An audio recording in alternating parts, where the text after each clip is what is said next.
Mas o tema que foi escolhido para que a gente possa conversar um pouco, um tema que é muito próximo à advocacia e, sobretudo, os dois recursos que a gente mais utiliza, porque são os dois recursos que cabem das decisões de primeiro grau. Então, no primeiro grau, a gente utiliza o agravo, utiliza a apelação, utiliza os embargos de declaração. E sobre esses dois primeiros recursos, apelação e agravo, são sobre eles que eu vou ter a minha fala aqui durante o tempo que me foi concebido. Vejam só. Apelação e agravo. Primeiro ponto, a questão do cabimento. O cabimento desses dois recursos. Falar sobre apelação e agravo no CPC é você falar sobre a recorribilidade das interlocutórias. E se teve um ponto que foi alterado nesse código, é justamente esse ponto, não é? A recorribilidade das interlocutórias. Vejam, o CPC de 73, o Código Buzaide, teve a preocupação de resolver uma problemática do código que o antecedeu, qual seja o CPC de 1939, onde você não tinha muito claro a questão de qual recurso interpor de determinada decisão judicial.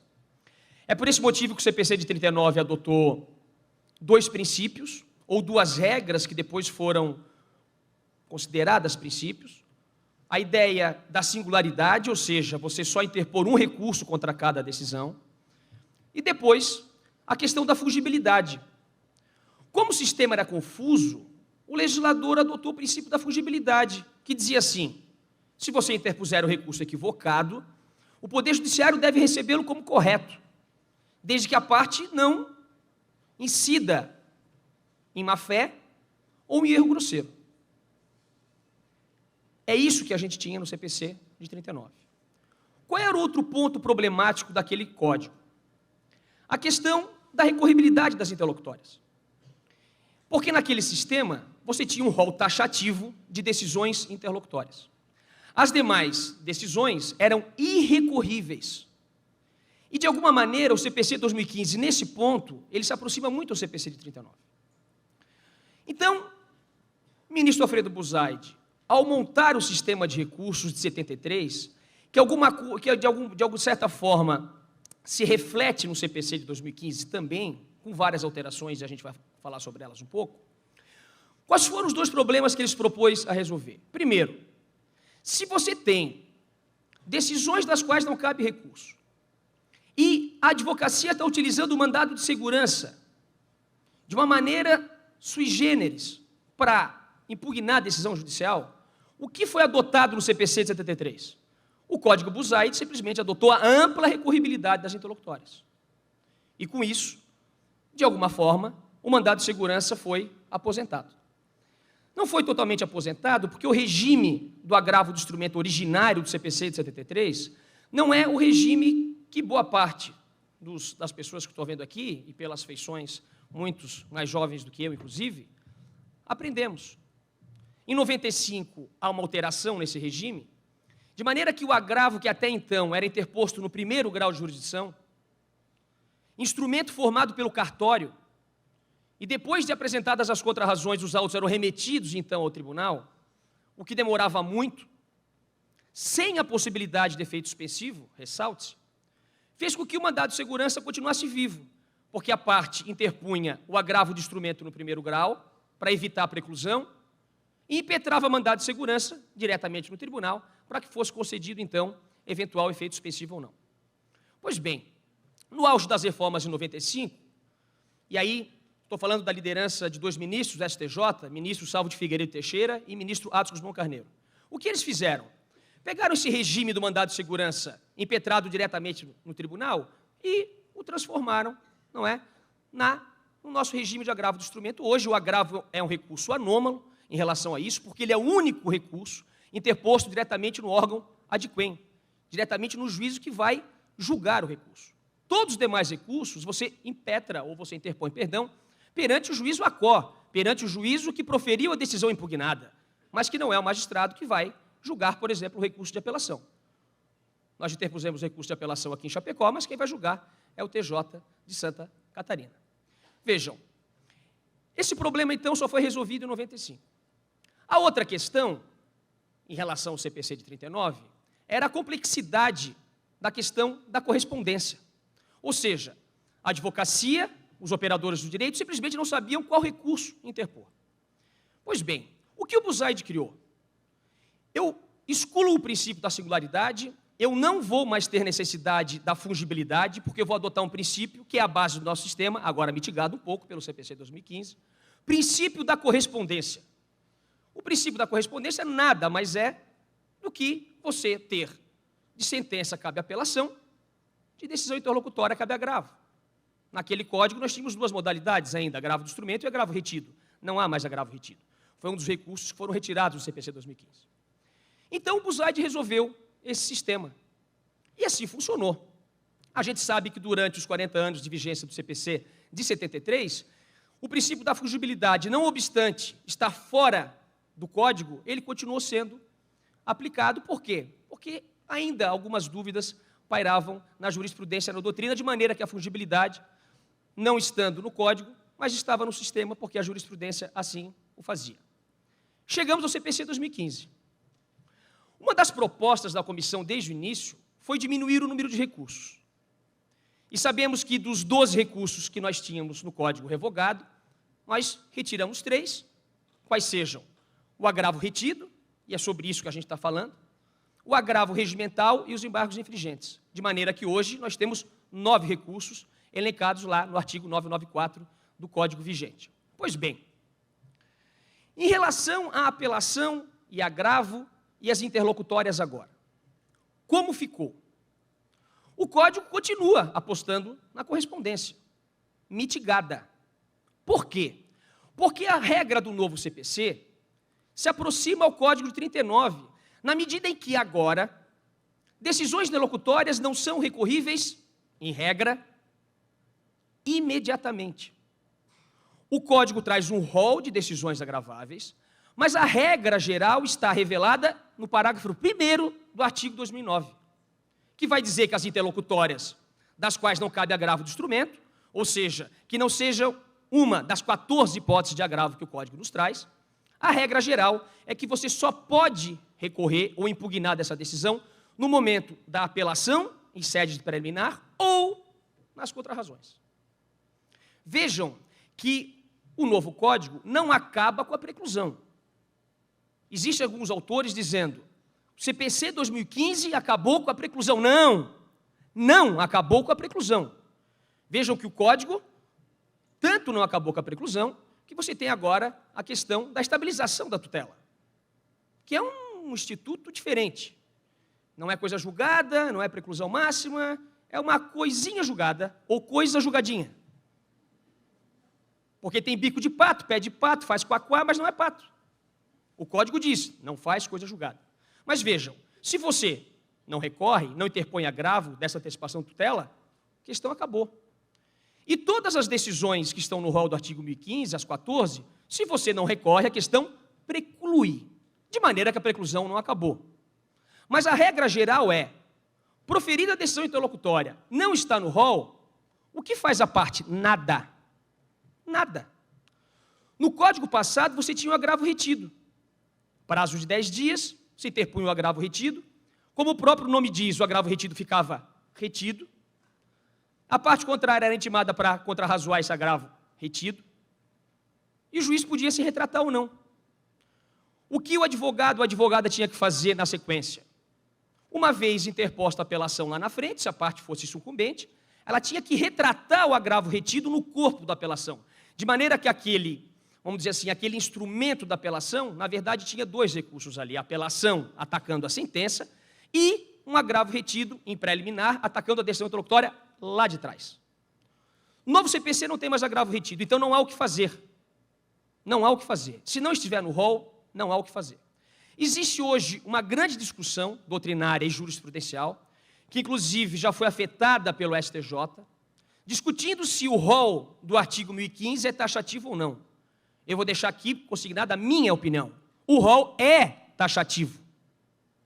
O rol é taxativo porque a recorribilidade imediata é uma exceção. Se você tem uma regra que diz Das interlocutórias cabe apelação, e vejam como isso quebra o princípio da correspondência, porque a gente sempre aprendeu que de sentença cabe apelação, e isso está certo, continua sendo uma regra absoluta. Só que a apelação no novo Código, ela engloba sentença e decisão interlocutória. Quais decisões interlocutórias? Aquelas proferidas naturalmente anteriormente à sentença, e que não estão no rol do artigo 1015. Vejam a mitigação do princípio. Apelação ataca sentença, apelação ataca decisão interlocutória, fora do rol. É taxativo ou não é o rol? É o que se discute hoje. E é o que a STJ vai decidir. A ministra Nancy Andrighi afetou a questão. Por que defendo que é taxativo? Porque um rol desse de exceção, você não pode ter uma interpretação ampliativa. Ampliação é literal. Pedro, você concorda com a opção legislativa adotada pelo CPC 2015? Não. A minha resposta é não. Eu já estou com saudade do agravo retido. Porque o agravo retido trazia segurança. Vejam, um sistema como o nosso, de decisão, recurso ou não e preclusão, nos traz segurança. Não a segurança definitiva, a coisa julgada. Preclusão, estou falando aqui de decisões ou de eficácia endoprocessual. Não recorreu, superou, vamos para a próxima. Recorreu, ficava retido, mas agora não. Você tem um vácuo, você tem um deslocamento temporal e essa preclusão só vai ser verificada no momento de eventual interposição de apelação ou nas contrarrazões. Pois bem, o que muda ainda em relação também no que toca ao cabimento? As contrarrazões, elas ganharam natureza de recurso. Contrarrazões sempre foram defesa, assim como a contestação. Mas agora, nesse novo código, as contrarrazões ganham natureza jurídica de recurso. E eu estive, há umas 2 semanas atrás, num evento no Recife, Congresso Recifense, lá no TRF da 5ª Região. E discutia isso com meus queridos amigos Fred G. Júnior e o Fábio Monerá. O TJ de São Paulo, Molica está aqui, advoga lá, Ronaldo também, me parece que já instituiu o preparo nas contrarrazões nesse ponto. Não é? Alguém me informou lá. É o primeiro tribunal que verificou isso. Assim como o recurso adesivo tem preparo, se as contrarrazões ganham feição, é natural que isso seja feito. Não temos nenhum desembargador aqui de Santa Catarina, então a gente pode falar, para não dar ideia. Mas São Paulo já tenta, custas, preparo. Como as contrarrazões viram recurso, não é? Então, o exemplo que eu gosto de dar é do magistrado que indefere a prova, e o indeferimento de prova não está no rol do artigo 1015, portanto, a decisão que indefere prova não é recorrível naquele momento, e não está no rol, por quê? Porque é uma decisão que não prejudica ninguém. A decisão que indefere a prova não interfere na vida do jurisdicionado. Você sequer tem uma decisão, uma sentença ainda. Eventual prejuízo você vai constatar no momento da sentença. No momento da sentença. Mas, o que acaba acontecendo? Nós temos centenas, milhares de decisões em que o juiz indefere a prova requerida pelo autor e depois, no segundo momento, ele julga improcedente o pedido por falta de prova. O autor não se desincumbiu do ônus de produzir ou comprovar os fatos constitutivos do seu direito, diz a sentença. Vejam, o juiz deferiu a prova, não cabe recurso. E depois julga improcedente o pedido. Aqui fica muito claro. Aqui, a parte autora, portanto, vai interpor uma apelação atacando a sentença e, nessa mesma apelação, vai atacar a decisão interlocutória proferida lá atrás, que indeferiu a prova. Não muda muito do que a gente tinha. Só que antes você interpunha o agravo retido e depois o ratificava no momento da apelação. Hoje, você interpõe uma apelação, atacando a sentença e a decisão interlocutória. Pois bem, e as contrarrazões quando aparecem? Bom, as contrarrazões vão aparecer quando o juiz não é bipolar. Sim, porque esse é bipolar. O Érico daqui é juiz de primeiro grau, federal. O Gajardoni é juiz estadual. Eles não fazem isso, não são bipolares. Mas tem juiz que é bipolar. E muitas vezes não é o próprio juiz, muitas vezes você tem muita mudança de magistrado na vara, Vem o nosso, mutirão de sentença, sentencia tudo, vamos sentenciando. Pois bem, o juiz indeferiu a prova. Indefere a prova porque ele está satisfeito com a prova documental produzida.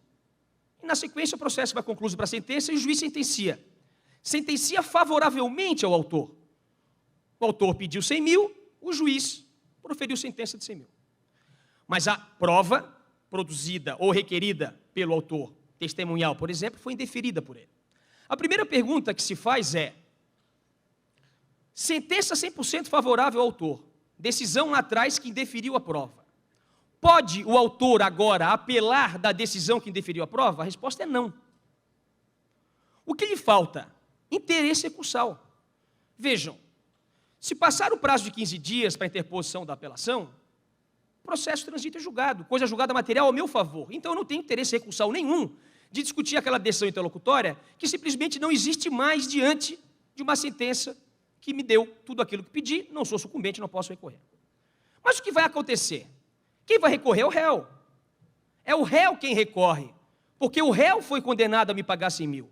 E talvez um dos argumentos que o réu traga na sua apelação seja justamente que eu, autor, não me descobri do ônus de produzir os fatos ou as provas constitutivas do meu direito. De maneira que, quando ele interpõe a apelação, ele coloca em xeque a sentença e a sentença continua viva. E é nesse momento da interposição da apelação que o meu interesse recursal surge. Para recorrer onde? É recurso adesivo, Pedro? Não, não é recurso adesivo. A modalidade de interposição adesiva é para atacar a sentença, e eu não quero atacar a sentença. Eu quero manter a sentença. Eu quero a manutenção da sentença. Então eu vou trazer essa discussão onde? Em sede de contrarrazões. É o que está expressamente previsto no parágrafo 1º do artigo 1009. O que eu vou trazer nessas contrarrazões? Primeiro, essa discussão não é preliminar de contrarrazões, e todo dia a gente vê isso. Isso seria preliminar do recurso de apelação. Em sede de contrarrazões, preliminarmente, eu vou trazer defeitos do recurso. Eu vou apontar que o recurso é intempestivo, que a parte não é legítima para recorrer. Preliminares de contrarrazões, eu ataco processualmente a apelação interposta. E depois eu ingresso no mérito. O que se faz de forma normal nas contrarrazões? Eu defendo a sentença. Do mérito. Eu vou defender a sentença. E dizer que a sentença que me foi favorável está correta. Que aquela quantia de 100 mil é correta. E que o recurso de apelação está errado, no mérito. Pedro, e quando eu vou atacar, então, o indeferimento da prova lá atrás? Vejam que é algo posterior. A primeira coisa que eu quero nas contrarrazões, vejam, é que a apelação seja inadmitida. A segunda, que a sentença seja mantida. Terceiro, Tribunal de Justiça de Santa Catarina. Se por acaso vossas excelências entenderem que a prova é frágil, está aqui o meu recurso. Porque eu requeri a prova lá atrás, foi indeferido o pedido, e agora está sendo discutido se a prova é suficiente ou insuficiente. Vejam, o que fará o tribunal? E vejam como aqui é uma questão de prejudicialidade. Se o tribunal entender que a sentença está correta, nem vai conhecer da questão das contrarrazões, se a produção de prova era necessária ou não, ou se o indeferimento foi correto ou não, porque vejam, nem sempre que o juiz indefere prova, isso implica cessamento de defesa. Você tem que verificar se aquela prova é compatível com o pedido, se a prova realmente foi requerida. Uma questão tributária, de repente, a parte quer produzir prova testemunhal? Não dá. O indeferimento está correto. Vejam, o tribunal, então, ele vai ter uma questão prejudicial. Se o tribunal entender que a sentença está correta, ele nem toca na questão das contrarrazões, a questão da produção de prova correta ou não. Mas se o tribunal entender que a prova é frágil, o que deve fazer o tribunal? Suspende por hora o julgamento da apelação para apreciar o pedido das contrarrazões e verificar se houve cessamento de defesa ou não. Aqui é um ponto importante de alteração no novo Código. O que faz o tribunal? O tribunal suspende a apelação e o tribunal, então, passa a julgar as contrarrazões. Se o tribunal entender que as contrarrazões devem ser rejeitadas, ele continua com o julgamento da apelação. Mas o tribunal pode entender que o indeferimento foi inadequado. E aí vejam que interessante como ficaria a certidão de julgamento desse recurso. O Tribunal de Justiça, a sua primeira vara de direito civil, por exemplo, primeira Câmara, perdão, por unanimidade de votos, decidiu o quê? Dar provimento às contrarrazões, e é isso que se faz, dar provimento às contrarrazões, e suspende o julgamento da apelação. O que acontecia no Código passado quando isso acontecia?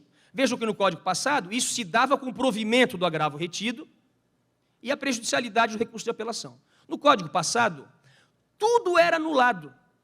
Você anulava as contrarrazões, você anulava o recurso de apelação, você anulava a sentença, você anulava as alegações finais, você anulava a eventual prova que já havia produzida e o processo voltava lá para a decisão saneadora.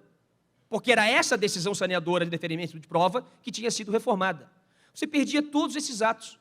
Então, a prova era produzida, as partes apresentavam novas alegações finais, você tinha uma nova sentença, que eventualmente ia ser objeto de um novo recurso de apelação, novas contrarrazões, e aí, sei lá quanto tempo depois, os autos ascendiam novamente para a mesma Câmara, que já estava preventa para julgar o novo recurso de apelação. Esse vai e vem entre graus é inadmitido no novo Código. A professora Tereza Rudalvin vem dizendo isso na abertura das suas palestras, que processo significa andar para frente. Então, se processo significa andar para frente, esse vai e vem, tanto em relação ao primeiro e segundo grau e tribunais estaduais ou regionais federais e instâncias superiores, não há mais que acontecer.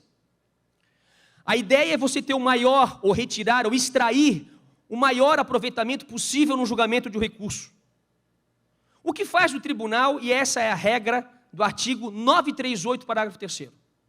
O tribunal suspendeu o julgamento da apelação, porque deu provimento às contrarrazões, uma vez que verificou a falha ou o equívoco no indeferimento de prova, e determina produção de prova. Permitido que o próprio relator instrua o processo. Por exemplo, se o processo em Florianópolis é na capital, nada impede que o desembargador ouça as testemunhas em gabinete. Talvez eu morra sem ver isso, porque o natural é baixar os autos. Só que você baixa os autos, seja para a capital, seja para Joinville, seja para Chapecó, Concórdia, São Miguel do Oeste, e você simplesmente tem a instrução feita pelo magistrado, instruiu o processo, acabou. Os autos retornam para o tribunal e o tribunal continua o julgamento da apelação. Ou seja, você aproveita todos os atos. Essa é uma alteração significativa. Em relação, portanto, às interlocutórias, é isso. As duas grandes mudanças são a questão da correspondência mitigada, uma vez que a apelação no novo Código, em regra, cabe de sentença sempre, e também decisões interlocutórias não agraváveis. E depois, a natureza jurídica das contrarrazões, que até então, e sempre foi assim, só defesa, agora as contrarrazões também ganham a natureza, o regime de recurso. Apresentada esse recurso das contrarrazões, a parte contrária vai ser intimada para apresentar contrarrazões às contrarrazões. Contrarrazões às contrarrazões. Partindo para o final. E aí depois a gente abre o debate aqui. Essa é a proposta dos painéis. E a Thaís está me dizendo que eu tenho 5 minutos. E não sou eu quem vai atrasar. Até porque fiquei atrasado, fiquei trancado no elevador. 2 pontos em relação à apelação. Muito rapidamente. Primeiro ponto. A apelação recebeu a regra geral do novo Código, que depois foi retirado por uma lei reformadora. O CPC 2015 acabou com a admissibilidade bipartida dos recursos.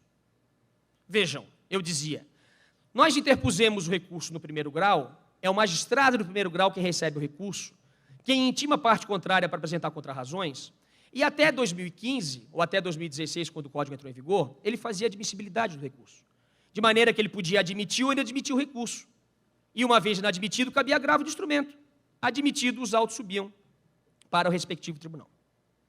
Isso também acontecia com o recurso especial, recurso extraordinário, em que você interpõe perante o tribunal inferior e o presidente ou vice-presidente faz a admissibilidade, 95% negativa, e depois cabia agravo para destrancar o recurso especial, o recurso extraordinário. O que foi aprovado em 2015 e sancionado pela presidência da República? Fim da admissibilidade bipartida. Você interpõe embaixo e os autos sobem, independentemente de juízo de admissibilidade. Isso servia para apelação, repito, para recurso especial, recurso extraordinário. Para quem não sabe, no período de vacatio legis, que foi durante um ano, nossa vacatio legis, nós tivemos uma lei reformadora, Lei 13.256. E essa lei reformadora retornou a admissibilidade bipartida para recurso especial, recurso extraordinário, porque se constatou que essa alteração estava abrindo as portas do STJ e do Supremo. Quando os ministros tomaram ciência disso, e o interessante é que o presidente da comissão do anteprojeto e da redação final era justamente o ministro, Luiz Fux, primeiro no STJ lá em 2009, em 2015 já ministro do Supremo. Mas o fato é que o projeto de lei de iniciativa do Supremo andou muito rapidamente na Câmara dos Deputados e no dia 4 de fevereiro, ou seja, mais ou menos um mês, antes do Código entrar em vigor, você teve uma alteração para deixar tudo como era, pelo menos em relação ao recurso especial, recurso extraordinário. Mas no primeiro grau, não. No primeiro grau, não. De maneira que hoje o magistrado termina a sua jurisdição com a prolatação da sentença. A ideia é que os autos não retornem mais ao gabinete. Vejam, a ideia é que você tenha sentença, eventual apelação, interposta apelação, quem intima a parte contrária para contrarrazoar é o cartório. Não há necessidade para o magistrado fazer essa determinação. E aí você tem ganho de tempo. E você não tem mais a admissibilidade desse recurso. Alguns pontos a serem ditos aqui. Mas imaginemos que vocês se deparem com uma decisão que o juiz, verificando, por exemplo, a intempestividade da decisão, inadmite o recurso. Não posso admitir, mas inadmitir. Cabe agravo de instrumento dessa decisão? Não, não está no rol. E aí, só nos resta o quê? Reclamação. Uma reclamação por usurpação da competência. Entre as hipóteses de cabimento desse mecanismo de impugnação, chamado reclamação, uma delas é a usurpação da competência. E percebam, aqui o magistrado de primeiro grau está usurpando a competência do TJ, porque é a ele quem cabe a incumbência de fazer a admissibilidade ou não do recurso. Reclamação é um caminho, e me parece que o outro caminho também pode ser o mandado de segurança, porque aqui você tem a violação de um direito líquido e certo de que o seu recurso de apelação chegue ao tribunal. Chegue ao tribunal. O magistrado, então, está totalmente vedado a fazer a admissibilidade? Não. O magistrado vai poder fazer a admissibilidade nas 3 hipóteses previstas no Código que permite retratação na sentença. São 3 as hipóteses, quais sejam? Primeira, o juiz indefere a inicial, é sentença terminativa, da qual cabe apelação. Interposta a apelação, o juiz ele pode se retratar. Isso já estava previsto no Código passado, nos artigos 295 e 296, e agora está expresso no artigo 331. Segunda hipótese, improcedência liminar do pedido. O magistrado recebe a inicial e verifica que o pedido ali formulado é um pedido contra um entendimento pacificado no STJ ou no Supremo, em sede de súmula ou de julgamento de recurso repetitivo, ou com afetação pela repercussão geral. Então, é um pedido contra o sistema. Isso permite que o magistrado julgue improcedente liminarmente. Percebam, aqui eu estou diante de uma sentença de mérito, com resolução de mérito, o réu não foi citado ainda, a parte interpõe a apelação, o magistrado, verificando o equívoco, ele pode se retratar. Terceira hipótese, e aí eu encerro. A terceira hipótese é novidade. O Código de 2015 permite que o juiz se retrate de toda e qualquer decisão processual. As decisões do 485, as decisões meramente terminativas. Aqui é novidade. Porque o novo Código, ele adotou, e ontem o professor Daniel Assunção Neves deu uma palestra sobre isso, o princípio da primazia do mérito.